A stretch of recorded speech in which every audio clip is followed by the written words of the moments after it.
ঘোরো ঘোরো ঘোরো। ও হচ্ছে মালবিকা।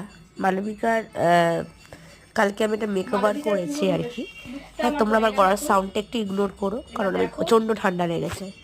যাই হোক, যেটার জন্য আমি আজ ভিডিওটা করলাম তোমাদের ভয়েসে পাঠাচ্ছি, যে অনেকে বলে যে ব্রাইডাল মেকওভার করতে গেলে মানে একটু সুন্দর করে সাজিয়ে দাও, কিন্তু আমি তাদের অবশ্যই বলবো যে রিয়েল ব্রাইড হোক আর এমনি যারা মেকওভার করতে চাইছো, আর আগের একটা তুমি মানে ফার্স্ট বিয়ের সময় তোমাদের পার্লারে সাজিয়েছি, এবার কোন তোমার কেমন লাগছে বলো, কেমন অভিজ্ঞতা হলো?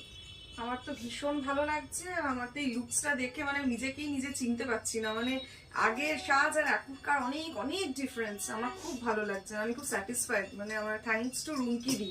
আর তোমার মেয়ে প্রিয়া? হ্যাঁ অবশ্যই, আমার মেয়ে প্রিয়া ও মানে প্রচন্ড হেল্প করেছে। হাতের যে এই এত সুন্দর কাজ, কলকার ডিজাইন, চন্দন, সবকিছু credit goes to my daughter. Thank you.